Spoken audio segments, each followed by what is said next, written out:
Hey, you there. Thank you for watching, and welcome to Forge Lines Forever. Today, I have a 7v7 custom match here on the most amazing new access map generator.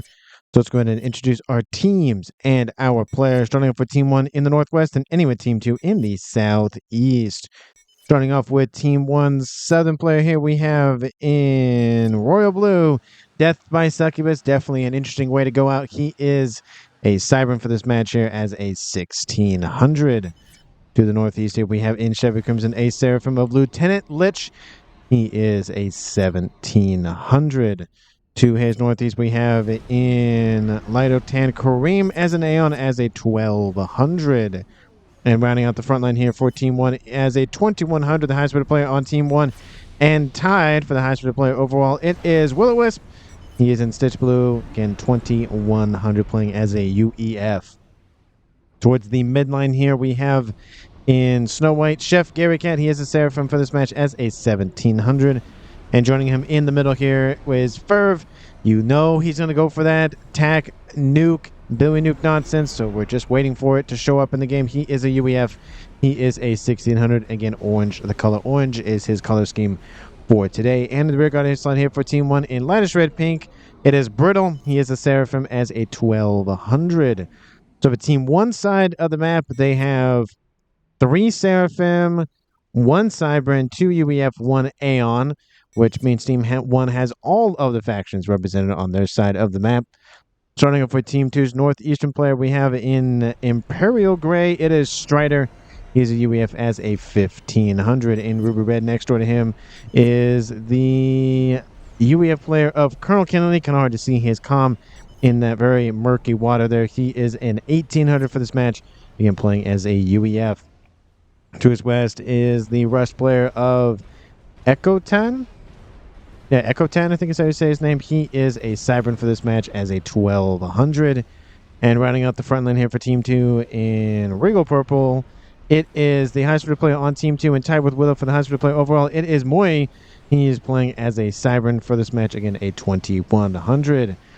Next door to him in the midline here, we have in Batman Gray, it is Active Backlash. He's playing as a UEF for this match as a 1600. And in the midline here for Team 2's Active Backlash, it is Cy Zolan in Amethyst Purple as a Cybern for this match.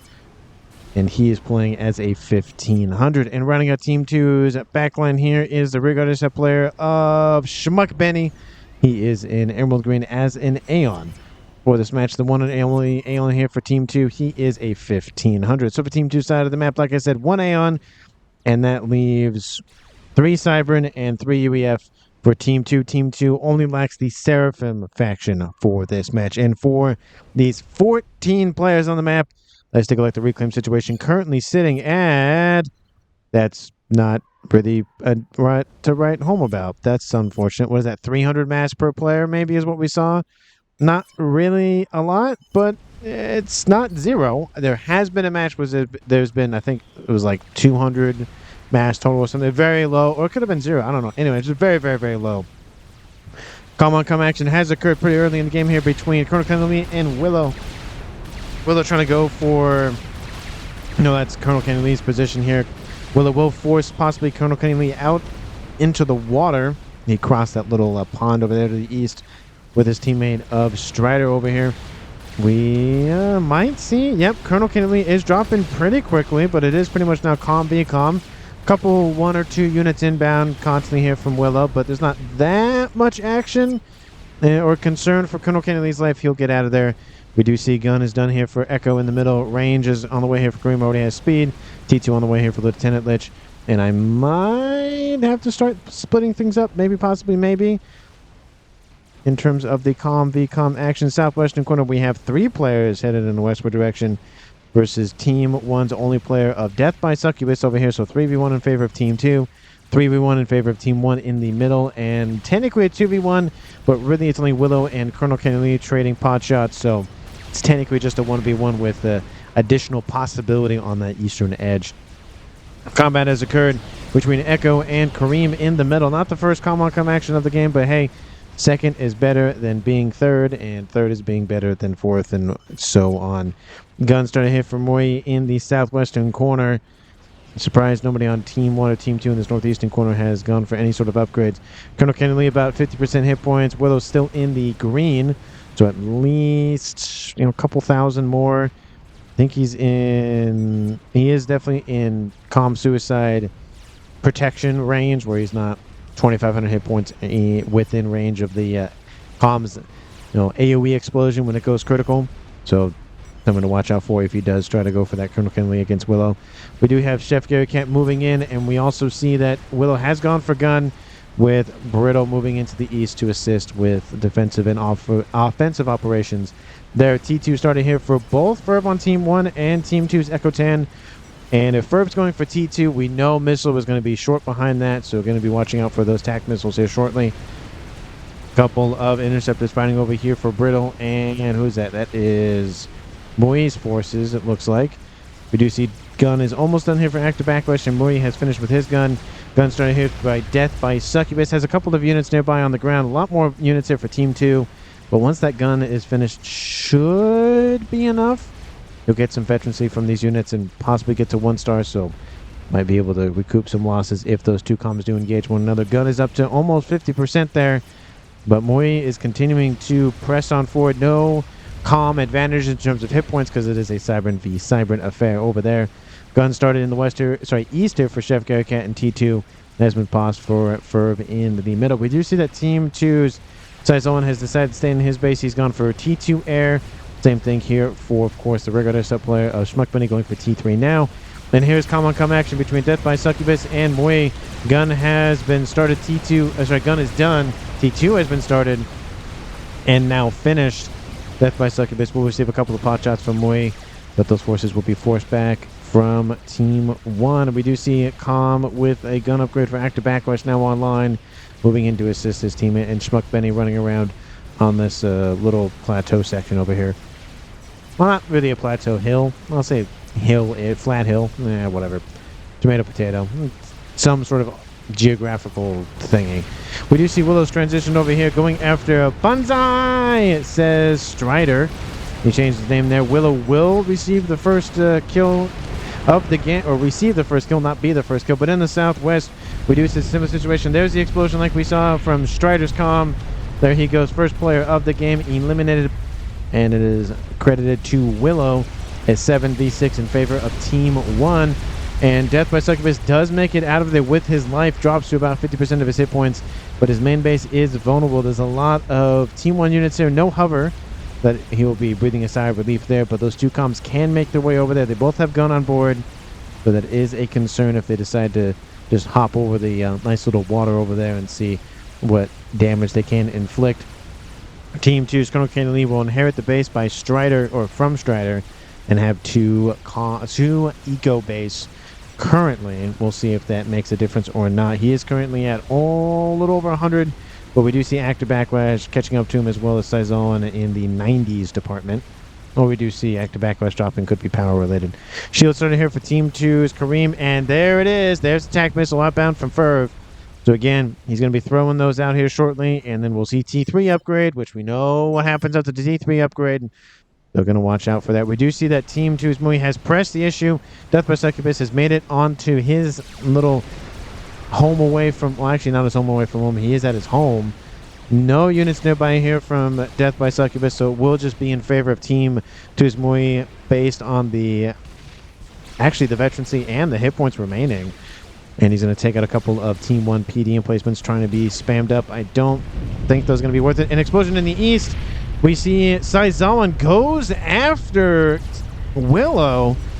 Saizawan had gun, torp, and stealth on board. Looks like he went and engaged Willow there, forced him into land, and then went and killed him. It's well played there, says Willow. So it's now 6v6 in the west.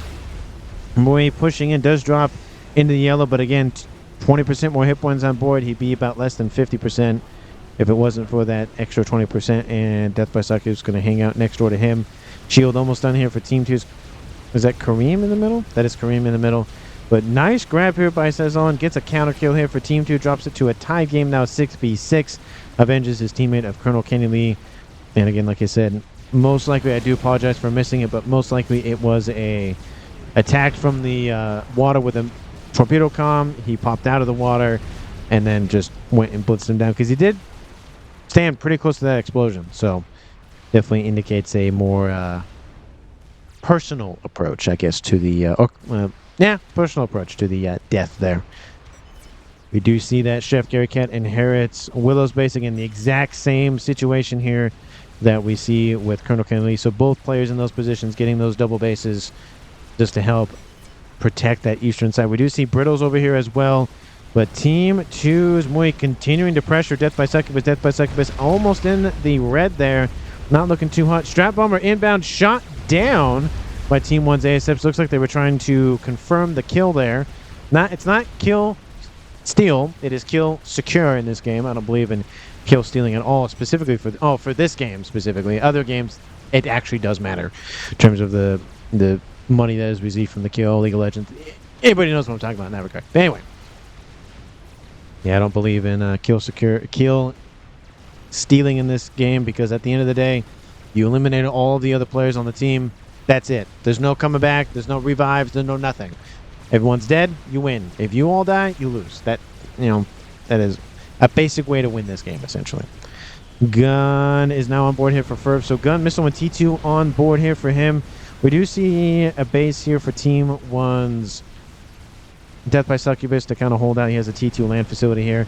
Essentially, that's going to be his new home, because I don't think he'll keep this base much longer. But again, has to be careful, because one of these comms over here to the west is a Cybern.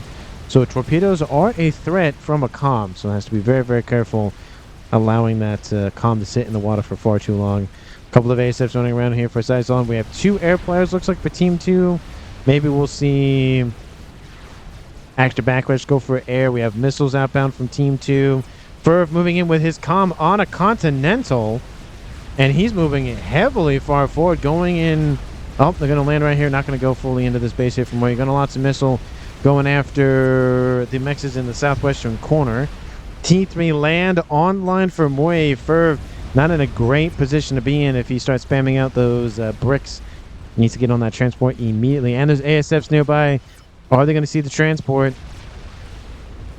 No, they don't. Another missile outbound. Oh, they see the transport, and the transport is dead.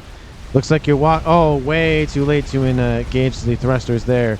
And that comm is now going to be stuck. They're getting some nice veterancy, though. Up to 2 there for Ferv. Missile outbound. Going to take out another one of those mexes. Has to get out of there. We do see some T2 PD barely in range of Ferv's comm. Really needs to get going. Because, yeah, not good. He drops into the yellow, so 20% hit points now gone. Is there another strap bomber from Team 2?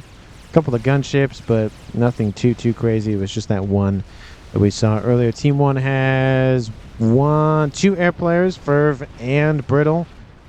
So it is a 2v2 in the air department. Possibly a third, maybe, I would assume. We do see T2 here. And it looks like that's it for Team 1. Team 2 just has these 2 over here. Oh, there's another T2 air facility over here. So, again, they're possible third air player, but at this stage, highly unlikely. It'll probably be about the 30 minutes or so that we'll maybe see another air player. We'll point out, you can probably tell by the timing on the thumbnail, not the thumbnail, I guess the thumb, whatever that thing is called that tells you how long the video is. This video is almost an hour long, I would assume. I don't know the exact time by the end of the video. I would assume it's roughly around there. The replay is a little bit over an hour. I think it's an hour and 2 minutes or something. So if you haven't already, grab those popcorn, grab that drink, grab that, meal, whatever, tea, coffee, soda, energy drink, 5 hour, whatever you want to grab and drink, eat, whatever, because it is going to be a long one. Now, advanced nano starting here for Brittle. Very interesting that the Rigard Intercept player is going for more of an offensive build. He has, I can actually zoom in on his comm for more than 2 seconds. There we go. He has gun. He's going for advanced nano and splash. That strikes me as a comm who's going after another comm for Team 2. Looks like a sniper, not a sniper, but a Rambo comm. And he has a transport here. He might try to go after over here. There are some PD emplacements. Nothing too crazy, though. There's a couple of Team Ds, but again, it could be a scenario where he goes after maybe Moy. Moy has stealth, and that torpedo upgrade on board. Death by Succubus is forced out of the water. He gets out of there, and I think Saizalan's actually over here, coincidentally enough. It's not Mori. I thought it was me for a second. Apologies there. Death by Succubus. Are you going to die to the combo of Saizalan? And I think he will. That's going to be another kill credited to Saizalan, dropping this game to a 6v5 for the first time in favor of Team 2. Gunships inbound. Looks like they're going after a couple of engineers, just going after whatever they can. With the death by Succubus over here. He did not die by Succubus. He died by Saizalan. So, take what you will there. Looks like they're going to target Saizalan's comms. Saizalan, you got to get out of there. And he is sitting at a little over 8,000 when this engagement first started. ASFs are inbound. Actually, no, there's no ASFs inbound. I thought those were ASFs. Never mind. Gunships pull away, but if they need to transport... No, I don't know what's over here, but they take something out. Active backlash now in the water. Throw it back in the water as well. Team 1 has made a huge move in the middle of the map here. They've claimed the middle of... Not even the middle of the map. They've claimed Team 2's essentially main funneling point, essentially, to the middle of the map. And they're in a pseudo kill box as it is. It's not really a kill box because of how big the area is, but, you know, kind of a focusing point for the middle. Anyway, we do see Lieutenant Lich and Kareem are pushing in heavy shield, advanced range, and speed on board. Aeon Sniper Tank Commander is online for Kareem, with Lieutenant Lich backing up with a T2 upgrade. We do see Widow's over here to the west, where he's going to pop out of the water and go, oh, I have made a mistake. Look at that comm drop his hit points very, very quickly. A couple of shots are missed. Oh, that was very close. The environment, there was just, I think, a tiny bit of a hill. And the ground firing to kill the comm of Mori off. Oh, that is unfortunate. Torpim says, I think that was Death by Succubus. Yeah, Death by Succubus, Torpim. Nice grab there. Almost was not gonna, secure the deal there for Brittle, but he got it. It was just because I angled it a little bit, but you can tell there was a little bit of a hill, and that's why it was missing. And now Brittle will engage that western side and just kind of clean out the riffraff over there, at least in his mind. Team 2 has claimed the eastern edge of the map. They haven't built everything there, but they're cleaning out Chef Gary Cat's presence and Team 1 in general. Airfight over the top. Looks like it's the ASFs from both teams and a land forces inbound. Janus over the top to help thin the herd out, but there's a huge section of active Backlash's base that no longer exists. So nice grab there here by Team 1. They still retain control of the middle and a little bit more than that. Brittle over here. Was that a missile? Outbound from Ferv trying to strike at the bottom there. Torpim is starting to do a care here, but it looks like Team 2 is Saizalan just staying a little bit more tougher than these Team 1 Torp launchers. Looks like he'll be fine there for now. T2 transport is inbound. ASF's nearby to guard that transport. Transport needs to get out of there immediately. And the ASFs are going to be, I think, engaged once again. Saizalan will win that fight and secure air victory for Team 2 once again. Saizalan gets out of there. Nice evacuation there. Team 2 has defeated the pusher, but look at how much stuff is dead for active Backlash's base. Essentially, the main core base is gone, at least, right? Actually, that's Mori. Yeah, it's technically Mori's base. This is technically active Backlash's old base, but one of his core bases is gone. I should make that a point. I keep saying active Backlash, but that's actually his base back here. Anyway, a couple of strap bombers stacking up. That's never good, at least for Team 1's eyes. We do see a couple of gunships inbound. The Restorer kind. Not best air-to-ground weapons by any means, but hey, any damage is better than no damage. And Kareem is falling back. It looks like Team 1 is kind of lost a lot. Yeah, I don't know what happened with the experimental icons, but they are much bigger for my mobile setup. And I have no idea why. I went through all of this before I left. I went through all of the settings that I could think of, and I went, okay, same setting, same setting. Okay, next setting. Okay, this one, is it set the same? Yeah, I just went through the entire list. I don't know what it is. Maybe I have some sort of thing enabled that I didn't mean to or not, but it's a lot easier to see, I guess. So there's that. I have no idea how it happened. So the circle experimental icons are bigger, so maybe that's a good thing. Anyway, something to point out, that chicken is inbound. There is a couple of gunships over top. The restorers we saw earlier, a couple of T2. Actually, those are Team 1 jesters. Those are dead essentially immediately. And we do see that T3 land headquarters here for Team 2's. Colonel Kenley is dead. He has a T2 facility over here, which he can rebuild stuff. But is he gonna? Okay, it's gonna go after. I was gonna say not going after that headquarters is probably a crime in some countries. Maybe not every country, but some countries it's probably a crime. I have a counter attack in the middle here from some Percy's inbound from Active Backlash going after the supply lines here for Team 1. Kareem. Oh, I thought he was building a Colossus. Never mind. Is he building one? Oh, it's up here. Never mind. He is building one. Just up there. It'll take a minute to get online, but that should be enough to counter this. Brittle over here. Again, he has Splash on board. He has Advanced Nano. A couple of bombers over top to try to thin out those hit points. And I don't think he's going to make it out of there. Needs to overcharge. Needs a couple more of these. He's at 5-star veterancy. He can't gain a boost in hit points very quickly. Those are actually bombers from Team 1, not Team 2. And he will survive. So he does counter it quite nicely. But again, he's really not good in terms of total hit points remaining. He's at 15,000 out of 50,000. So percentage-wise, not good. Number-wise, decent, but not good in general. Air fight happens again, now over Team 2's side of the map. Constant skirmishes by these air players for both teams. Just not really letting either team really stack up any sort of count in terms of ASFs. Usually it's a couple of early ones, and then there's maybe a big one, and then there's like a big one later on, and then that's usually cements the leader. Or they just both get wiped out. It does happen from time to time where essentially it's just a null and void scenario at that point. But again, very, very risky what Brittle did. But again, he is now at, he's at 50,000 hit points. He's repping up 250 per second, so he's already back up to almost 30,000 there in the time that I mentioned it to now. So in that case, I mean, as long as he doesn't take a lot of damage in a shorter period of time, he should be fine. Should being the key word. They have map control and a mass lead. Actually, no. Team 1 is actually behind in the mass lead. Team 2 is actually winning that. 1.6 versus 1.4. Map control, yes, in terms of the percentage of the map.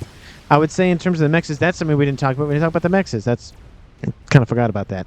But, I mean, there's a lot of mexes in these corners, and both of them are owned by Team 2. So I would not say by any means that Team 2, obviously we can tell by the numbers that Team 2 doesn't have enough mass to compete. They definitely do, and they have more than Team 1. Map control is concerning, though, because that allows them a direct route to essentially multiple bases. We've already seen this one wiped out. This one's in repair as we speak and actually doing very well, getting back up to snuff. But we have another chicken inbound, and there's less and less defenders over here, and all of these are from actually Active Backlash. He's not able to send forces westward. He has to constantly essentially cover for Colonel Kinley, which is fair because you would rather cover for somebody than allow another force like this inbound even further. Scouting all game. Ferv's air grid tripled in size when the scout went over.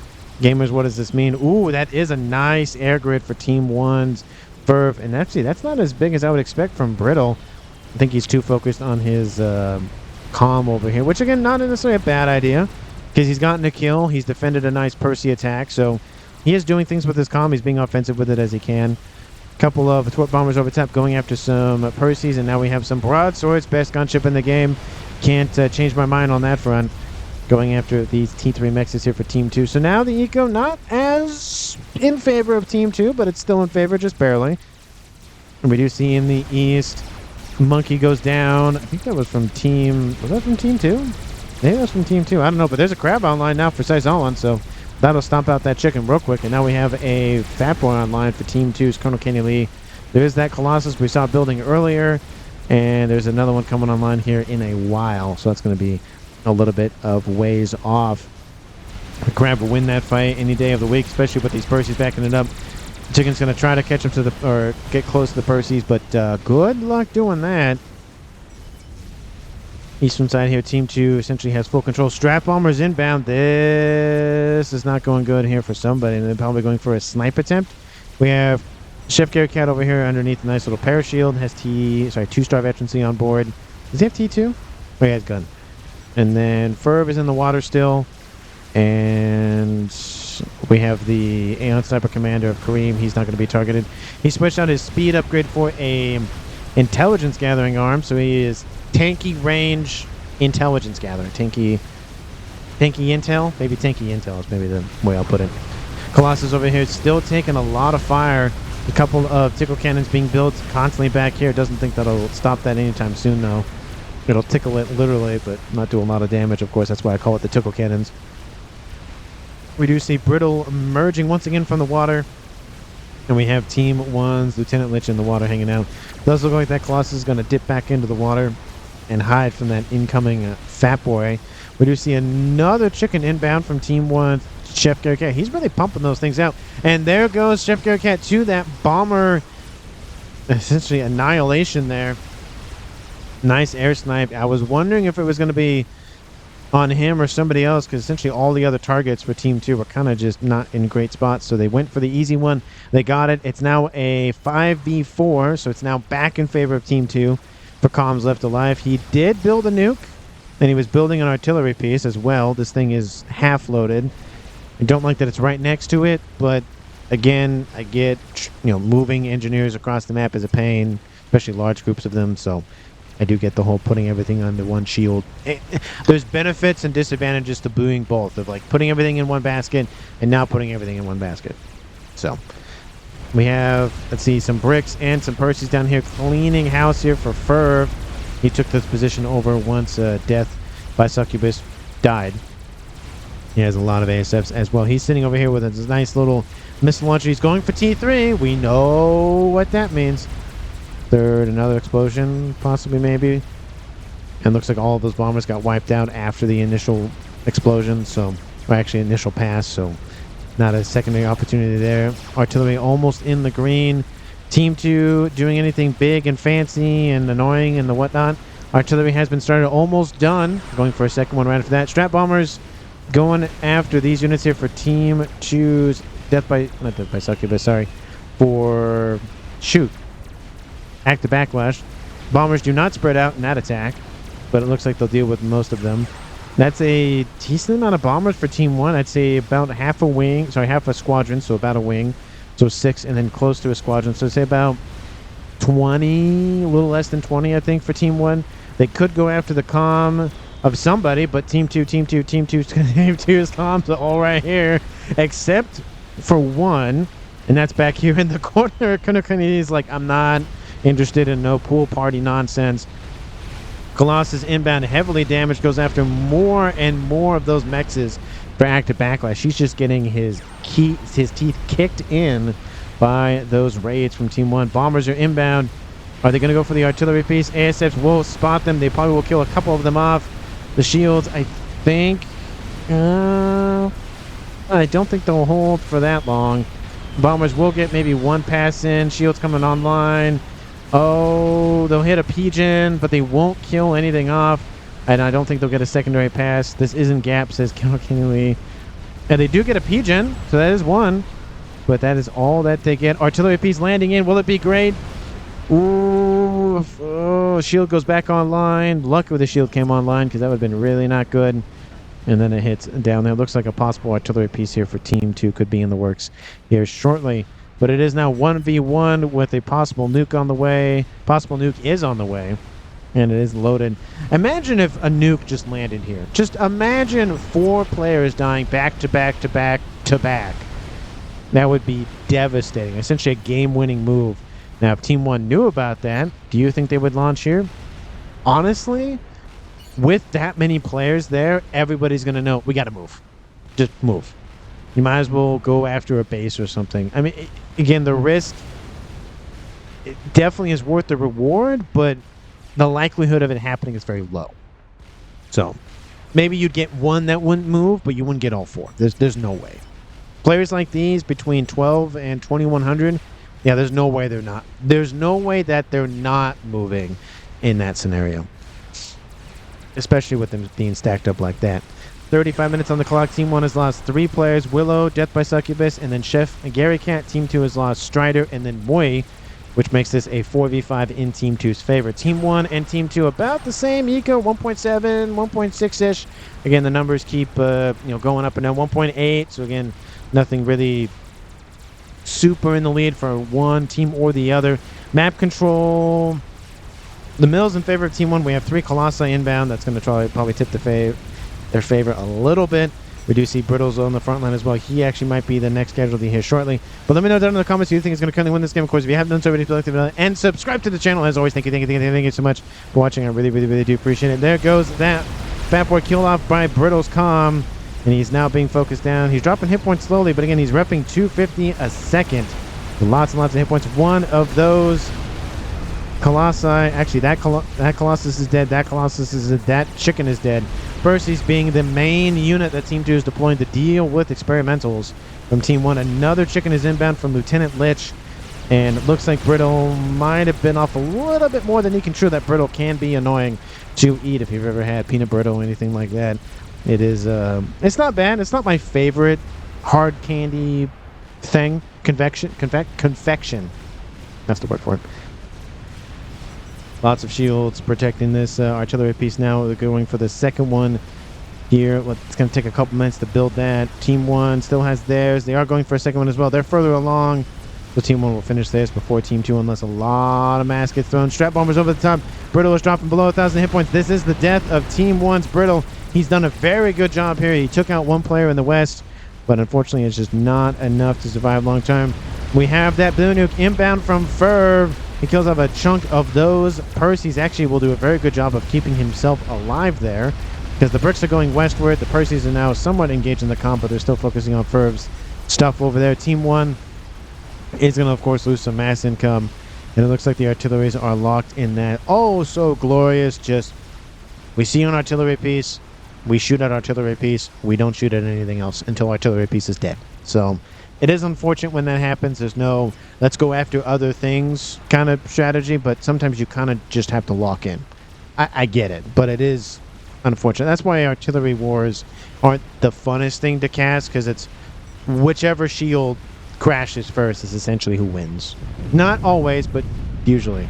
Billy Nuke down here takes out another chunk of units, essentially just, again, hey, say, Team 2, go away. Strap bombers are inbound, and they might be going after the artillery piece. I would assume that is. Does look like Ferv is in the lead for ASF count. He's currently sitting at almost 200, and Sizoan's sitting at 50, 80 something. So it is in favor of Team 1. Colonel Kennedy does spot the bomber saying, hey, watch out. ASF will engage. Nuke is outbound. Now, if he times it right, he could actually... No, he's not going after that. ASF's ignoring the ASFs and going after the bombers. A lot of those will make it through, though. And there's a lot of shielding to, try to crash here. So we'll see if it's going to be enough. Oh, they do grab the artillery piece. The artillery from Team 1 comes in. Essentially wipes out that entire area. So goodbye, second artillery piece. I guess it is Gap says death by succubus. Sams don't exist. And here comes the nuke. Boom! First one of the game wipes out the entire front line except for the crab and the fatty. There's also a fatty over there and another fatty over there. 2 artillery pieces are now online for Team 1. And of course there is now a satellite online for Team 2 in the form of Colonel Kenny Lee. Oh, and another artillery piece. Excuse me, I missed this from Sizolan. He has another artillery piece, or somebody does, on Team 2. So they're not out of this fight yet in terms of artillery wars, but it is a 2-to-1 advantage with Team 1 having a nuke and Team 2 not. Those look like that nuke has taken a hit. Ooh, it almost died. Looks like that satellite was helpful assistance, but that looks like Perv is just eliminating all of the everything up here. Maybe he's targeting the reclaim. I don't know what he's going after there, but essentially saying, no, Team 1, you can't have it. Chicken, Colossus, chicken. So it looks like it's a chicken, Colossus affair for Kareem here, essentially producing one, then the other. And Team 2, they do have 3 Fat Boys online. That is a lot of firepower to walk through. A lot of dead units, a lot of removed HP. It is very difficult to maintain long-term in terms of engage, like walking to the Fat Boy, because they can trundle away and they can still fire while they're walking away. So it makes that fight not incredibly one-sided, but just heavily damaging for one, the attacking player more than the defending player. Dream go through water with all T4s, says death by succubus. Yeah, that would cut the distance off a little bit. To be fair, Team 2 Sizoan has spotted somebody in the water. Lieutenant Lynch, you got to get out of there. 2 bombers are inbound. He doesn't have any veteran. He does have T2. Will it be enough to wipe him out? There's also a solace mixed in. No, it is not. He immediately gets killed off there. I don't mean to laugh, but just immensely just wiped. Nope, you're dead. Maybe they thought it was Ferv, but at the end of the day, Ferv is like, yeah, I'm not staying in the water. I'm good. Team 1, like I said, drops a player. It is now 5v2 in favor of Team 2. So again, Team 2 not looking too hot in terms of the, artillery, that sort of thing, nukes. But to be fair, Team 2 does have a decent amount of SMDs, and they're getting possibly another artillery piece, I would assume. No, I guess maybe I saw that. Anyway, they have one at least. They've done a very good job with their comms left alive. It's 5 versus 2. So if Team 2 loses 2 comms for every 1 comm that Team 1 has, they will still have somebody left alive, which essentially guarantees the win there. And now they have 1, 2, 3, 4 Fat Boys online, engaging 2 chickens. And those chickens are dead. There's even a monkey in there drawing a lot of the aggro. Maybe they'll kill the monkey off. Maybe. Yep, there goes the monkey, but Team 1 has lost the middle of the map. Team 2 has map control. Percy's and Bricks inbound, or just Bricks? Looks like it's Percy's and Bricks inbound on that western side for active backlash. Artillery targeting the artillery here from Team 2. Of course, that was going to be the case anyways. Once Team 1 spotted it, they're like, hey, stop shooting at us, bad. Looks like Colossus running around here in the northeast. Oh, I thought that was an ace, but that's a destroyer online running around in that eastern side. There goes the Billy Nuke, lands right in front of those forces that are inbound. There is a chicken online here for Furf. He's like, hey, there's a thing here, you probably should use it. And that will definitely just suicide on top of the units. It might do a great job of holding off the bleeding there, but the chicken's going to die nonetheless. That is one less experimental online for Team 1. If it's possible it survives, but highly, highly unlikely, especially with what's going on right here. Just saying, hey, we're going to target you in particular, not the fighter bombers over top, and try to thin out the HP just a little bit. And Billy Nuke lands to kill off most of the forces that were hanging out near the water. And looks like the chicken will do the rest of the damage. Those look like the bricks are slowly... It looks like they were falling back a little bit. And they are pushing just a little bit. Artillery piece. Looks like it's fine. Where is that shot going? Way across the map. There you go. Into the endless void. Or the void ocean, as some people will call it. I guess the endless void is kind of a unneeded adjective. It is endless because it is a void. Usually voids are endless. I guess there could be voids that are not. Anyway, going down a rabbit hole of semantics. Team 1 has launched another nuke. Outbound on that same one. Killed off 23,000 mass in the first nuking.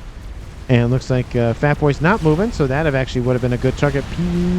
Not Peaches, but power is down. Looks like Colonel Kennedy having some power issues there. SMDs, of course, still online. And we have couple of Colossi trying to break through on this western side. Once again, I feel like that's, 3 or 4 times? Nuke lands, kills off one of the Fat Boys, doesn't hit the other 3. Looks like they were assuming that the Fat Boys were going this way and kind of going to line up right about here. But hey, he does get 1 out of 4, which isn't great in terms of percentages, but it's better than 0 out of 4. Artillery still raining in. Team 2 Saison keeping that artillery piece online. This is the primary shield that they're using to keep that position protected. Teleporter started here for Saison. Speaking of which, he has laser on board. Ecto, nobody else really going for any sort of big calm plays in that regard. Last Colossus is dead. Tries to go for the main base of active backlash, but just can't get there. Artillery still hasn't been reclaimed, coincidentally enough. 7,000 mass almost, so definitely worth grabbing that. Drop bombers are inbound. Okay, well, we know where they're going. There's only one thing that they could have on their minds. Strategic launch detected. Another nuke outbound from that same nuke launcher for Team 1.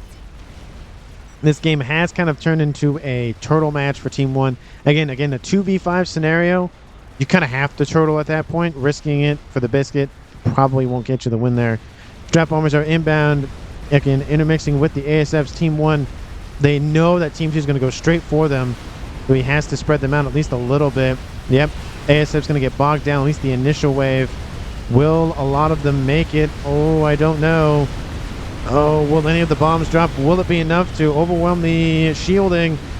Yes, it will. The main shield is offline.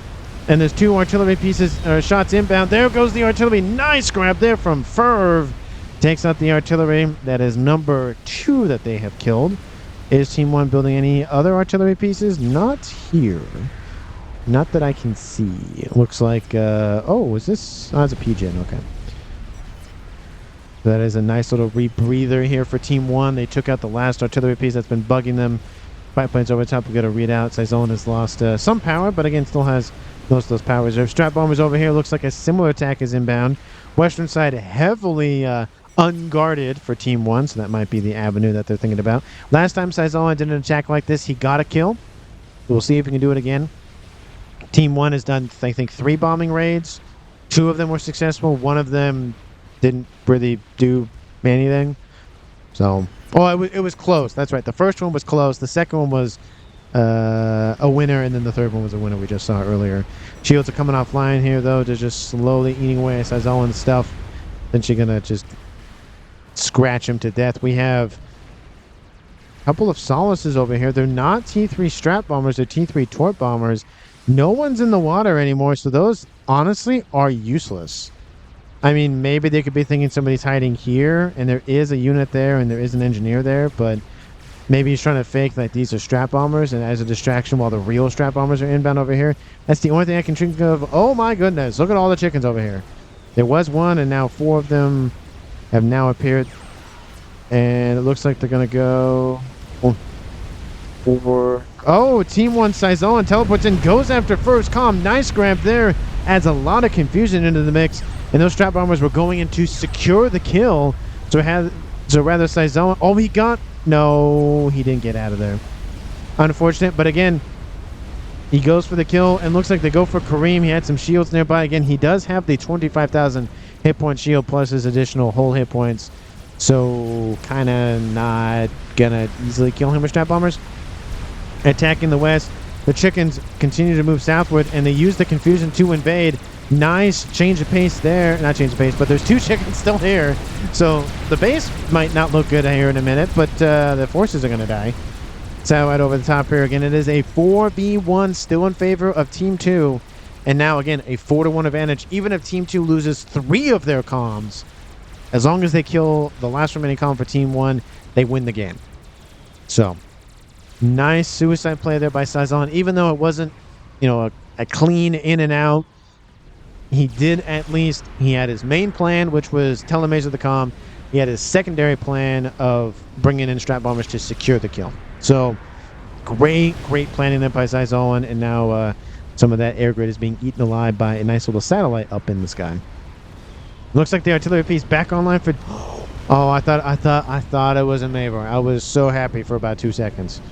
Nope, it is a Duke. Again, T3 artillery is nice, but T4 better. Higher number better, right? Higher number better, right? Looks like they're going to go after the Duke instead, but maybe they're just the AoE on that artillery piece. Looks like Colossus over here for Team 1's Kareem. And again, this is going to be more of a slowly eating away of the everything here for Team 1. Again, 4 players left. Technically, if they all had the same APM, that is 400. That's 300% more, I should say, for Team 2 in terms of APM than for Team 1. 100% would be double, triple, quadruple the amount of APM for Team 2 if everything was even. Now, 50 minutes in, definitely a lot more exhaustion for Team 1's Kareem, but again, you can never really judge APM because it is an unknown quantity in terms of it's an untrackable quantity, and you can just never know. You just never know. We have Schmuck Benny over here. He's the air player hanging out in the middle of the map here with all of his teams as units here. No, one veterancy, no upgrades. Just hanging out over there. There are 1, 2, 3, 4, 5, 6, 7. Ooh, where are 7 of those buggers? Ooh, not great in terms of numbers. And look at all of the nonsense over here. We have 1, 2, 3, 4, 5, 6 chickens, and these Percies are going, nope, we're good. We're gonna go home now. We're gonna go in our water. Nope, go bye. You are the weakest link. Goodbye. No third art. I'm surprised there isn't a third artillery piece anywhere. You would think that oh, well. So I said third artillery piece. I was not expecting this. Mavor is now coming online here for Team 1. Team 2 has spotted it. And Team 2 still has a telemaser capability in Ecto. So, sorry, Echo, not Ecto. Those are two different things. It's not the license plate number for a car in a movie back in the 80s. Was it 80s? Late 80s? Ghostbusters 1? Ecto 1? That was, it was a while ago. Oh. Strategic launch detected. Another nuke outbound here from Team 1's Kareem. That same nuke launcher that's been launching all of them. I think that's the only one built this game. Team 1 bomber stacking up here for whatever known reason. Looks like they're going to go after a couple of AA emplacements and maybe a T3 Mex. ASF's called to deal with that. Nuke is inbound and everyone going, just get the heck out of there. All those engineers dead. Kaboom! Doesn't really kill a whole lot, but again, it does slow down a little bit of that aggression. Still, the units retreat. There's 9 of them. They are fetching 9 of those Colossi, and they are not engaging those fat boys. Even if they lose 3 of them on the way, more than enough. More than enough to deal with that group. Sarah Shields says, Lieutenant Litch probably talking about the... Ooh, not great. Looks like the artillery from Team 2 is hyper-focusing on that emplacement. Duke is almost online, and a second one is primed to go after that. Artillery kind of spreading out a little bit. Looks like they're going after the headquarters. And nothing over here for Colonel Kenny Lee. And looks like they are targeting to that emissary. Looks like it was just the edge of the artillery. I don't know if you call that... It's not ranged, and it's not AoE, but it's essentially just the ring in which it can shoot or hit. It's like accuracy circle. I don't know if there's an actual like thing you can see. There might be a mod maybe where if you target, essentially, I am targeting here as an example. I'll draw with the little dots, and then it's kind of like a ring that kind of shows up.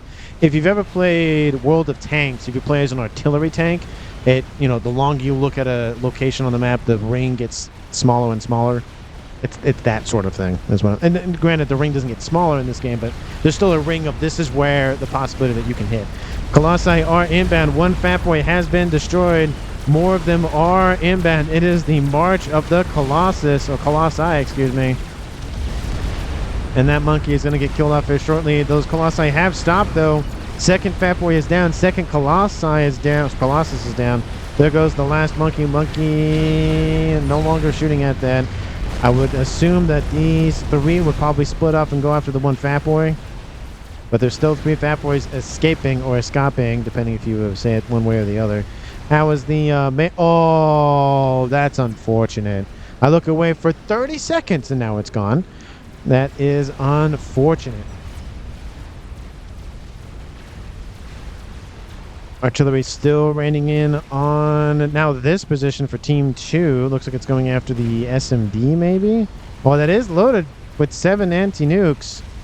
Ooh, shields are back online very briefly. Ooh, I think that saved that SMD.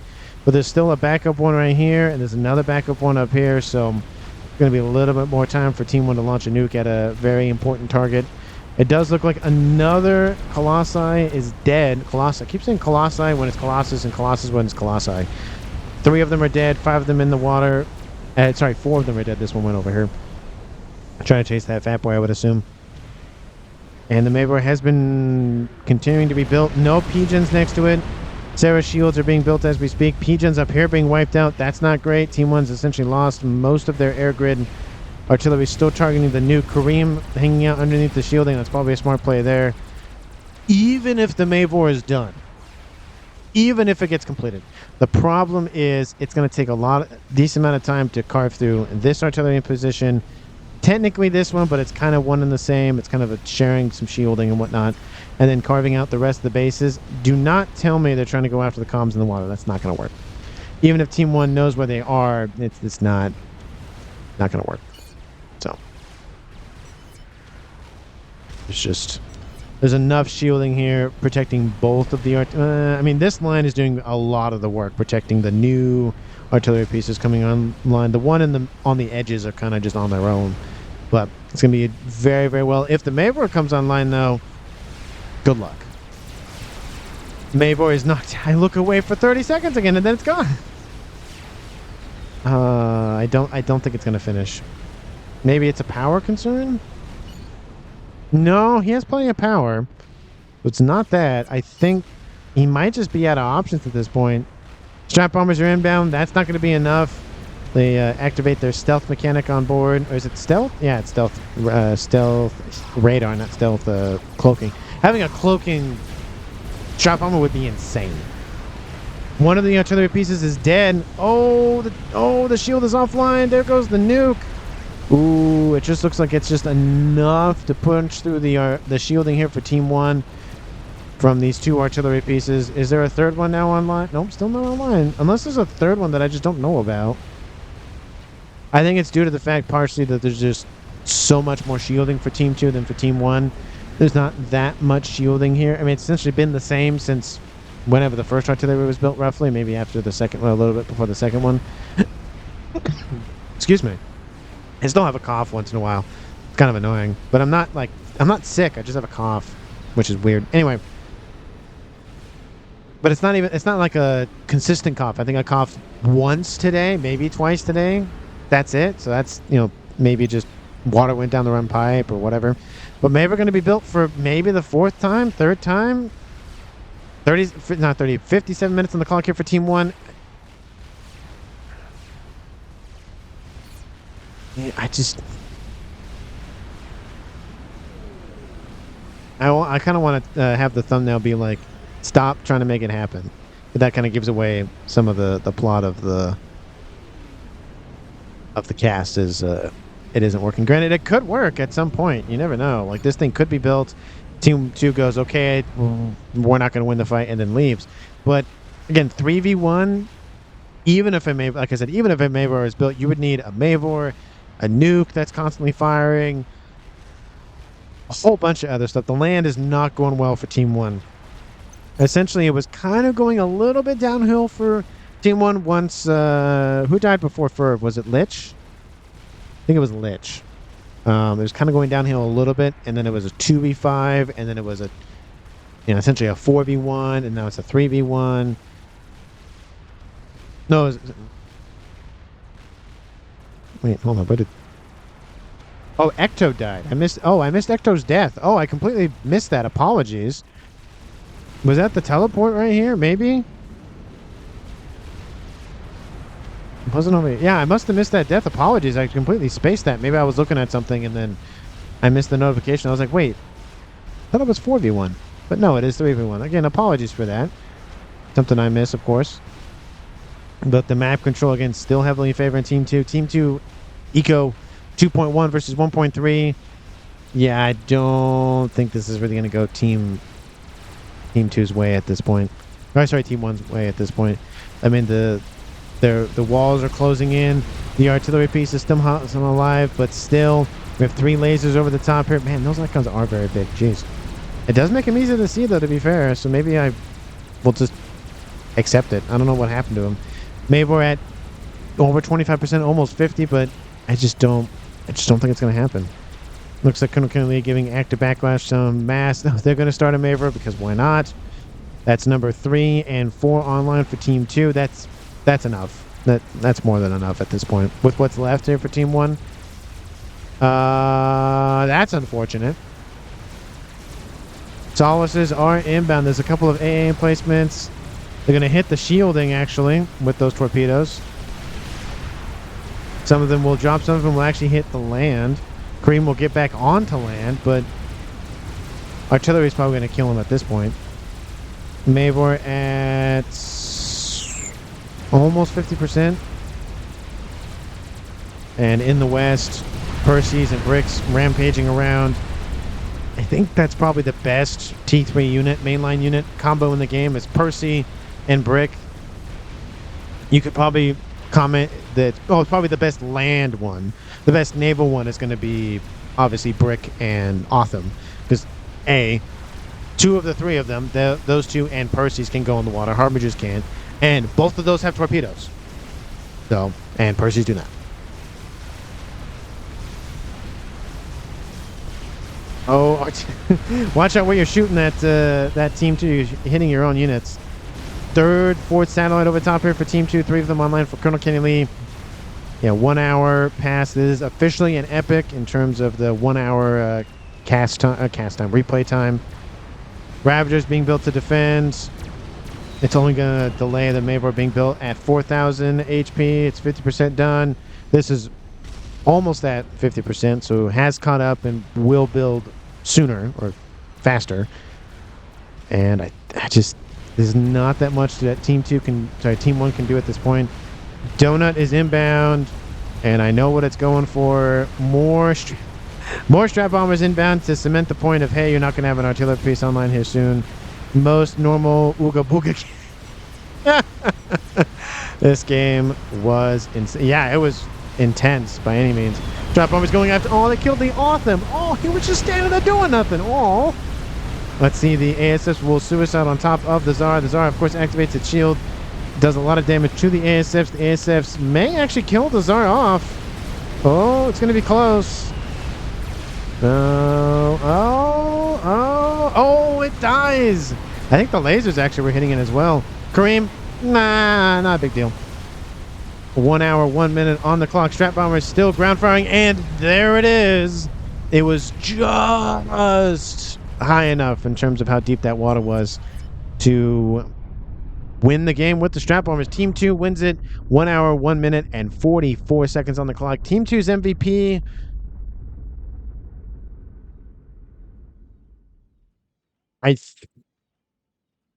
I think Syzalin's kill on Willow obviously set Team 2 in the right direction, and then he went to the west and helped out over here. I don't remember. Yeah, he went and killed Death by Succubus, I think. Yeah, that was Syzalin. So that was the second kill, and then he traded with Ferv at later in the game for the third kill. So I think those, especially the Ferv kill, but obviously killing up Will and the other player of Death by Succubus, definitely, I think, makes me lean towards him. Great defense, of course, by Active Backlash. Great offense by him as well. Constantly got raided over here. That didn't deter him. He constantly fought back. And then in the east over here, Team 2 held. It looks like there were tons. That's where he was building his satellites over there. He actually was halfway done with another one. But I think overall, Syzon set up Team 2 for success early on by killing 2 players. I think it was before 30. And then, of course, killing off Ferv. And even, not only that, but he secured the kill by having the strap bombers essentially right next door. And then they went, oh, now the comm's dead. Let me go after Kareem. They didn't kill Kareem off, but the point was, it was there. Had he did, that would have been MVP, hands down. But that's the game here, folks. Let me know down in the comments what you think of the game overall. Again, if you agree with my pick for MVP or not, let me know. Thank you so much for watching. I really, really do appreciate it. And I forgot to mention this early on, but if there's any issues, audio, video, whatever, with the replay, with the video, let me know. I'll try to make some adjustments, fix it. Thank you so much for watching to the end, and I will see all of you in the next one.